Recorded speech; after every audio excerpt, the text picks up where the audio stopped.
Renu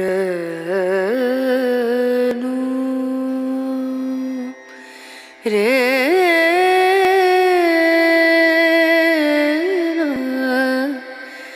ரேனா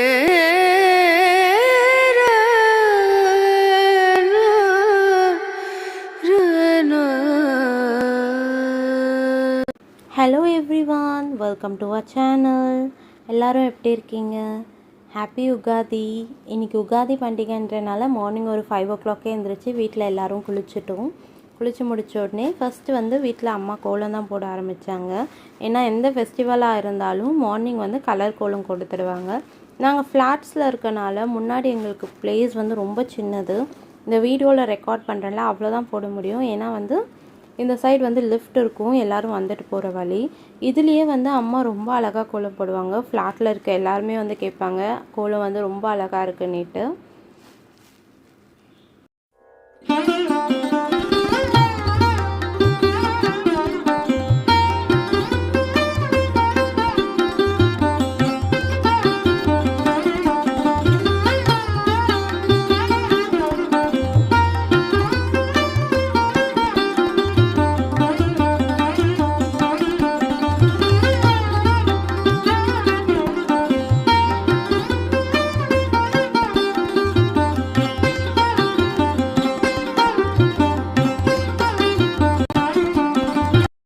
daily மார்னிங்கும் miss பண்ணாமல் daily வந்து ஒரு கோலம் போட்டுருவாங்க.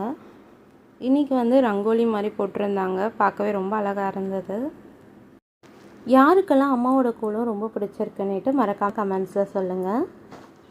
கோலம் போட்டு முடித்த பிறகு அன்றைக்கி மார்னிங் சாமி கும்பிட்றதுக்கு பிரசாதம் செய்ய கிச்சனுக்கு போயாச்சு.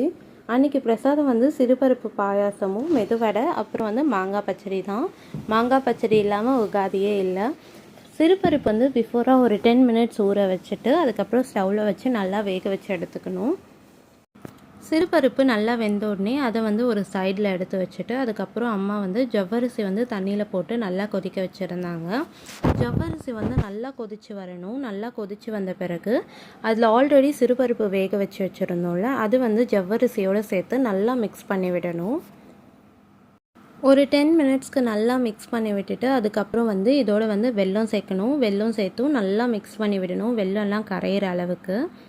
வெல்லம் வந்து நல்லா கரைஞ்ச உடனே அதில் வந்து பால் வேணும்னா சேர்த்துக்கலாம். எனக்கு பால் பிடிக்காதுன்றனால அம்மா எப்போவுமே பால் சேர்க்க மாட்டாங்க. அவ்வளோதான், பாயாசம் ரெடி. அம்மா வந்து பாயாசம் ரெடி பண்ண பிறகு என்னை வந்து வடை சுட சொல்லிட்டாங்க. எப்போவுமே வீட்டில் வந்து வடை சுடுற வேலை நான் தான் பண்ணுவேன். எல்லா வேலையும் முடிச்சுட்டு அம்மா வந்து எண்ணெய் கடாய் வச்சு நீ வடை சுடுன்னு சொல்லிடுவாங்க, எந்த பூஜையாக இருந்தாலும். அதனால் வடை வந்து நான் டக்குன்னு போட்டு எடுத்துடுவேன். அன்றைக்கி வந்து வடை ரொம்ப நல்லா வந்திருந்தது, நல்லா முறுமுறுன்னு இருந்தது. வடை சுட்டுட்டு இருக்கும்போதே சைட் பை சைட் வந்து மாங்காய் பச்சடியும் ரெடி பண்ணிட்டேன். அம்மா வந்து பூஜை ரூமில் பூஜா ஒர்க் பார்த்துட்டு இருந்தாங்க. அப்புறம் ஹஸ்பண்ட் வந்து வீட்டுக்கு வெளியே தோரணம் கட்ட ஆரம்பிச்சிட்டாங்க. ஏதாவது ஒரு ஃபங்க்ஷன்னாலே தோரணம் மாயிலை கட்டினா தான் வீடு வந்து பார்க்கவே ரொம்ப அழகாக இருக்கும். எங்கள் வீட்டில் தோரணம் கட்டுறதுல பெரிய டாஸ்க் என்னென்னா, கீழே வந்து அம்மா கோலம் போட்டிருப்பாங்க, அந்த கோலத்தை கலையாமல் கட்டணும். அதுதான் பெரிய டாஸ்க்கு. கோலம் கலைஞ்சதுன்னா அம்மாவுக்கு சமக்கவும் வந்துடும். அன்றைக்கி டாஸ்க் வந்து நல்லபடியாக முடிஞ்சது. ஏன்னா கோலம் கலையாமல் ஒரு வழியாக தோரணம் கட்டியாச்சு. அதுக்கப்புறம் அம்மா வந்து பூஜை பண்ண ஆரம்பிச்சிட்டாங்க. உகாதி பூஜை நல்லபடியாக முடிஞ்சது. ரொம்ப சாட்டிஸ்ஃபேக்ஷனாக இருந்தது, ரொம்ப திருப்தியாக இருந்தது. தம்பி மட்டும்தான் மிஸ்ஸிங். ஏன்னா அவன் மார்னிங்கே ஒர்க் இருக்குன்னு கிளம்பிட்டான்.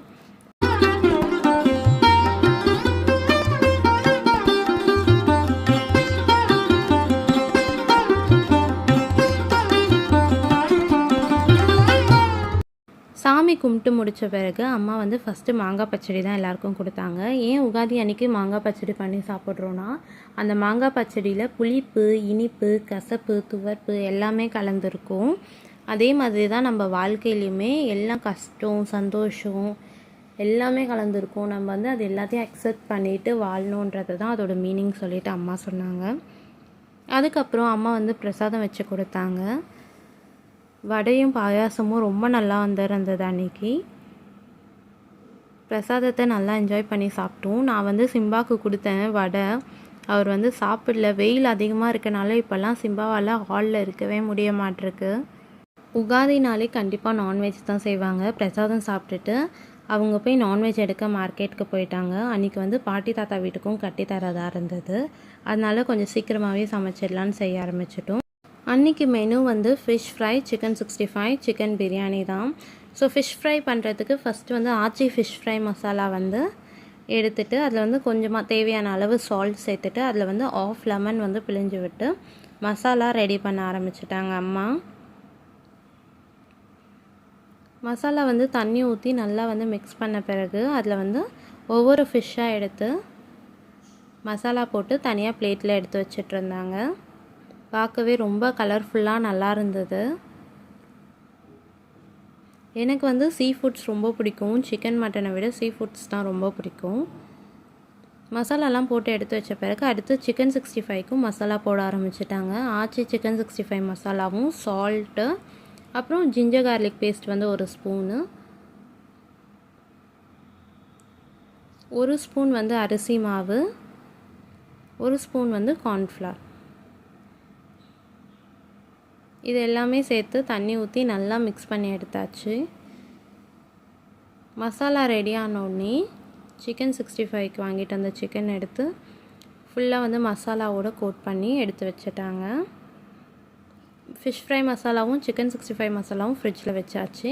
அதுக்கப்புறம் பிரியாணி செய்கிறதுக்கு வந்து ரைஸ் ஃபஸ்ட்டு ஒரு கப்பில் வந்து மெஷர் பண்ணி அது வந்து தண்ணி ஊற்றி ஊற வச்சாச்சு. அப்புறம் பிரியாணிக்கு தேவையான ஆனியன் எல்லாம் கட் பண்ணிகிட்டு இருந்தாங்க. ஆனியன் வந்து ரொம்ப ஸ்லைஸாக கட் பண்ணிக்கணும் பிரியாணி பண்ணுறதுக்கு.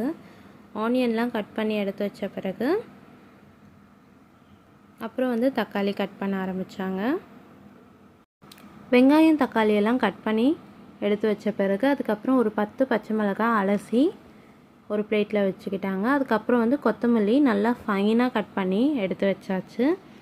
அப்புறம் புதினாவும் அதே மாதிரி நல்லா ஃபைனாக கட் பண்ணி எடுத்து வச்சுட்டாங்க. எல்லாமே கட் பண்ணி ரெடி பண்ணி வச்ச பிறகு பிரியாணி செய்ய ஸ்டார்ட் பண்ணியாச்சு. பிரியாணி செய்கிறதுக்கு ஒரு பெரிய பாத்திரம் தான் இன்றைக்கி யூஸ் பண்ணுவோம். ஏன்னா பாட்டி தாத்தா வீட்டுக்கும் சேர்த்து செய்கிறனால. அதுக்கப்புறம் ஆஸ் யூஷுவல் கடலை எண்ணெய் சேர்த்துட்டு கொஞ்சமாக நெய் சேர்த்துக்கிட்டாங்க ஃப்ளேவருக்காக. எண்ணெய் நல்லா காஞ்சி வந்ததும் அதோடு வந்து ஹோல் ஸ்பைசஸ் போட்டாச்சு. போட்டு ஒரு 2 மினிட்ஸ் வந்து அதை நல்லா வதக்கி விட்டுட்டு அதோட ஆனியன் சேர்த்துட்டாங்க. ஆனியன் சேர்த்து நல்லா வந்து ப்ரௌன் ஆகிற வரைக்கும் வதக்கி விட்டாங்க. ஏன்னா பிரியாணிக்கு வந்து ஆனியன் வந்து நல்லா ப்ரௌன் ஆகணும். இந்த அளவுக்கு ப்ரௌன் ஆன பிறகு அதில் வந்து தக்காளி சேர்த்து நல்லா வதக்கி விட்டாச்சு. தக்காளி வந்து சீக்கிரமாக வதங்கணுன்றதுக்காக கொஞ்சமாக உப்பு வந்து இப்போ ஆட் பண்ணிக்கிட்டாங்க. உப்பு ஆட் பண்ணிவிட்டு தக்காளி வந்து நல்லா கிளறி விட்டுட்டு கொஞ்சம் நேரம் லிட் போட்டு க்ளோஸ் பண்ணி நல்லா வேக வச்சு எடுத்தாச்சு. தக்காளி நல்லா வதங்கி வந்த உடனே ஆல்ரெடி அரைச்சி வச்சுருந்த இஞ்சி பூண்டு பேஸ்ட் வந்து இந்த ஸ்டேஜில் சேர்த்துக்கணும். அது கூட பச்சை மிளகா, அப்புறம் கொத்தமல்லி, கொஞ்சமாக புதினா சேர்த்து எல்லாத்தையும் வந்து நல்லா மிக்ஸ் பண்ணி விடணும். ஒரு 2 மினிட்ஸ் நல்லா மிக்ஸ் பண்ணி விட்ட பிறகு அதோடு வந்து சிக்கன் பிரியாணிக்கு எடுத்த சிக்கன் வந்து சேர்த்து நல்லா மிக்ஸ் பண்ணி விட்டுட்டு லிட் போட்டு க்ளோஸ் பண்ணணும். ஒரு 10 மினிட்ஸ் கழித்து ஓப்பன் பண்ணி பார்த்தா சிக்கன் வந்து நல்லா வெந்திருக்கும். இந்த ஸ்டேஜில் வந்து மசாலா ஆட் பண்ண வேண்டியது தான். 1 ஸ்பூன் வந்து பிரியாணி மசாலா, 3/4 ஸ்பூன் வந்து வெறும் மிளகாத்தூள், அப்புறம் கொஞ்சம் சிக்கன் 65 மசாலா, 3மே சேர்த்து நல்லா மிக்ஸ் பண்ணி விடணும். மசாலா நல்லா மிக்ஸ் பண்ண உடனே ஒரு 2.5 ஸ்பூன் வந்து கர்ட் ஆட் பண்ணி மசாலாவோட நல்லா மிக்ஸ் பண்ணி விடணும். இப்போ வந்து அடுப்பு வந்து சிம்மில் வைக்கணும். ஏன்னா வந்து சீக்கிரமாக அடி பிடிச்சிக்கும். இப்போ வந்து ஒரு ஆஃப் லெமன் எடுத்து நல்லா பிழிஞ்சு விடணும். ஆல்ரெடி பாதி புதினா தான் ஆட் பண்ணியிருந்தோம். இப்போ கொஞ்சம் புதினா சேர்த்து நல்லா மிக்ஸ் பண்ணி விடணும். மசாலாலாம் சிக்கனில் நல்லா ஒட்டுற அளவுக்கு நல்லா மிக்ஸ் பண்ணி விட்டுட்டு அதுக்கப்புறம் 1 கப் ரைஸுக்கு 2 கப் தண்ணின்ற மாதிரி நம்ம மெஷர் பண்ண ரைஸுக்கு வந்து தண்ணி ஊற்றி லிட் க்ளோஸ் பண்ணி நல்லா கொதிக்க விடணும் தண்ணியை. டைம் ஆகிட்டுருக்கனால ஒரு சைட் வந்து தவா வச்சு அதில் எண்ணெய் ஊற்றி ஃபிஷ் ஃப்ரை பண்ண ஸ்டார்ட் பண்ணிட்டாங்க. ஆல்ரெடி ஃபிஷ்ஷில் வந்து மசாலா போட்டு ஃப்ரிட்ஜில் வச்சுருந்தோம்ல, அதை எடுத்து அப்படியே ஆயிலில் போட்டு நல்லா டீப் ஃப்ரை பண்ணியாச்சு.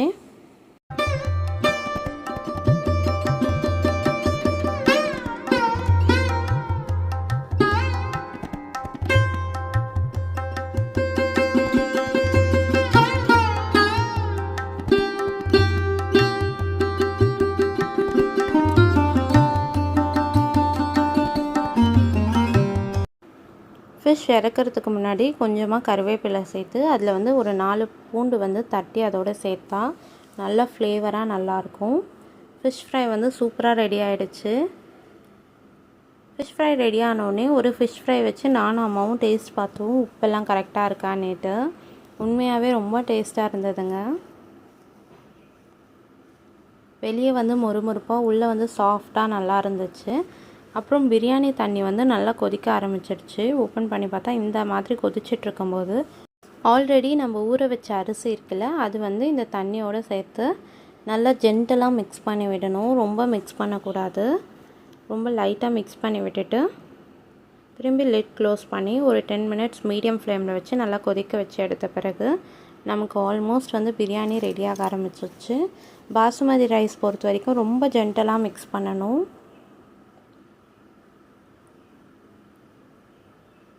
இந்த அளவுக்கு அரிசி வந்து கொதித்து வந்த பிறகு நம்ம க்ளோஸ் பண்ணி டம் போட ஆரம்பிச்சிட வேண்டியது தான். ஒரு 10 மினிட்ஸ் வந்து டம் போட்டுட்டு எடுத்து பார்த்தா பிரியாணி வந்து சூப்பராக ரெடியாக இருந்தது. ரொம்ப டேஸ்ட்டாக இருந்தது. பிரியாணி ரெடியானதும் சுடுசுடன் ஹாட் பேக்கில் போட்டு பாட்டி வீட்டுக்கு பார்சல் பண்ணி கொடுத்துட்டோம். பாட்டி வந்து சிக்கன் 65 வேண்டான்னாங்க. அதனால் ஃபிஷ் ஃப்ரை மட்டும் பண்ணி பாட்டி வீட்டுக்கு பார்சல் பண்ணி கொடுத்துட்டு அவங்கள கொடுத்து விட சொல்லிவிட்டு அவங்க வரத்துக்குள்ளே நானும் அம்மாவும் சிக்கன் 65 வந்து பொரிக்க ஆரம்பித்தோம். சிக்கன் 65யும் சூப்பராக வந்துருந்ததுங்க. ஏன்னா ரைஸ் ஃப்ளோர் அப்புறம் வந்து கார்ன்ஃப்ளோர் ஆட் பண்ணியிருந்ததுனால ரொம்ப கிறிஸ்பியாக நல்லா டேஸ்டியாக வந்துருந்தது. அன்றைக்கி உகாதி வந்து ரொம்ப அழகாக போயிருந்தது. Chicken biryani, chicken 65, fish fry, அப்புறம் எக்கு எல்லாமே சேர்த்து நல்லா சாட்டிஸ்ஃபைடாக சாப்பிட்டுட்டு நாங்கள் எல்லோரும் தூங்க போயிட்டோம். உங்கள் வீட்டில் உகாதி எப்படி போச்சுன்னு மறக்காமல் கமெண்ட்ஸில் சொல்லுங்கள். மறக்காமல் மாம் டாட்டர் vlog சேனலை சப்ஸ்கிரைப் பண்ணிடுங்க.